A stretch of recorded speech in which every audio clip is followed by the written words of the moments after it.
développement durable et de l'éthique. Sa gestion favorise la participation citoyenne et la transparence et l'imputabilité. C'est une vision qui est basée sur ces 6 valeurs-là: l'imputabilité politique, le développement durable, l'adaptation à la diversité, la participation citoyenne, la transparence et l'éthique, et l'innovation et la créativité. C'est les valeurs qu'on souhaite porter dans le monde municipal de demain. Il y a 2 priorités, je vous l'ai dit tantôt, qui sont ressorties de toute l'analyse faite par le Livre blanc. La première des priorités, c'est de rapprocher la décision du citoyen. Et la deuxième, c'est d'adapter la fiscalité aux responsabilités des municipalités.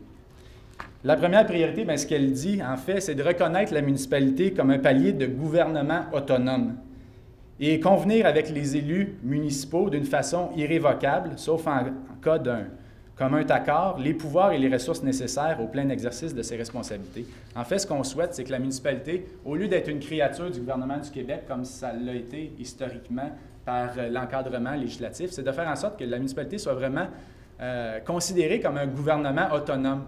Et on l'a vu dans certaines provinces comme la Colombie-Britannique, l'Alberta, l'Ontario, mais les municipalités sont de plus en plus justement considérées comme des gouvernements autonomes qui peuvent prendre des décisions sans avoir à se référer à la législation provinciale, mais qu'ils ont aussi en retour des moyens pour réaliser ces décisions-là, réaliser ces actions.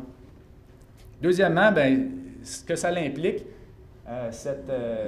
cette priorité-là, c'est aussi de moderniser l'ensemble de la législation municipale afin de la mettre au diapason des défis du 21e siècle. Et ça se concrétise comment? Par l'adoption d'une charte municipale qui va remplacer l'ensemble du cadre législatif. Je vais parler des 40 lois au début qui encadrent le monde municipal. Mais là, on va avoir une charte où la municipalité va être considérée comme un organisme autonome dans cette charte-là et aura toute la latitude, la flexibilité pour prendre des décisions qui vont répondre aux besoins de sa communauté. Alors ça, c'était la première priorité vraiment qui se concrétise par l'adoption par le gouvernement d'une nouvelle charte et une refonte, une modernisation de l'ensemble de la législation. La deuxième priorité qui ressort du Livre blanc, c'est d'adapter la fiscalité aux responsabilités du 21e siècle. Et ça, il y a 3 axes à cette recommandation-là. Le premier, c'est de permettre aux municipalités de mieux contrôler leurs dépenses. Je m'excuse, il y a beaucoup de texte. Je ne suis pas nécessairement le texte. Alors, on en est maintenant à la réforme de la fiscalité. Vous comprendrez que les municipalités font face à des coûts extrêmement importants. On pense par exemple au régime de retraite, au coût de la rémunération, au problème du fait qu'on paye la TVQ, mais le gouvernement du Québec ne nous rembourse pas nécessairement complètement. La gestion aussi de tout ce qui est dette municipale. Ça crée une pression énorme sur les finances municipales, tout ça. Le fait que, de plus en plus, les municipalités ont assumé des responsabilités sans nécessairement avoir les moyens de financer ces nouvelles responsabilités-là. On peut parler, par exemple, de tout ce qui est transport en commun, de tout ce qui est lié à l'environnement, à la culture et aux loisirs. Et finalement, il y a tout l'aspect où les municipalités souhaitent davantage avoir une influence en matière de développement économique. Et il n'est pas nécessairement facile pour une municipalité, vu maintenant le coût des infrastructures municipales, d'avoir les moyens de réaliser ces infrastructures-là qui vont en tirer du développement, qui vont générer du développement économique. Il y a aussi le fait que les municipalités, en termes de développement économique, ils ont les mains liées actuellement. On peut acheter, par exemple, on peut développer des bâtiments industriels, mais on ne peut pas nécessairement s'impliquer dans le résidentiel, dans le commercial, à part peut-être par l'Office municipal d'habitation, mais ça reste très, très encadré.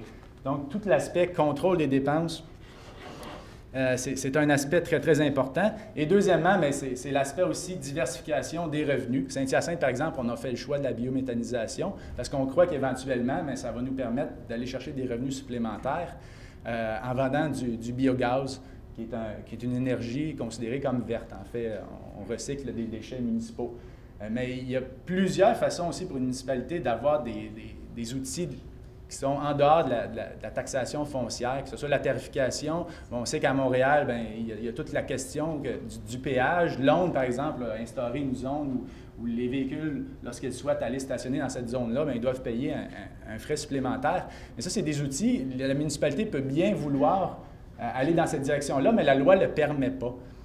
Donc, ce qu'on demande au gouvernement du Québec, c'est d'être capable de donner la flexibilité aux municipalités, d'être capable de prendre des décisions en matière de financement municipal où les municipalités pourront adapter, répondre aux besoins, les besoins qui viennent de la population à la base, répondre à ces besoins-là, et être capable de mettre en place des outils pour être capable de financer la réponse à ces besoins-là.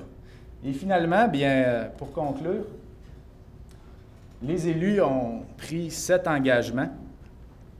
Je vais passer à travers rapidement. 7 engagements par rapport à ce qu'on souhaite de la municipalité de demain. Le premier engagement, ce qu'on souhaite, c'est une municipalité plus transparente.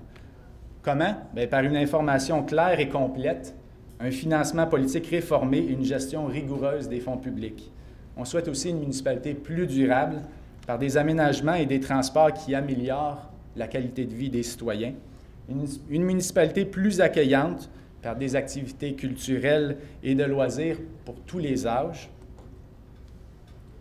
une municipalité plus entreprenante par du développement local stimulant qui crée de l'emploi, une municipalité plus inclusive par le soutien aux bénévolats, aux organismes communautaires et aux démarches citoyennes rassembleuses, une municipalité plus créative par l'appui à vos idées, à l'innovation et par l'utilisation de nouvelles technologies.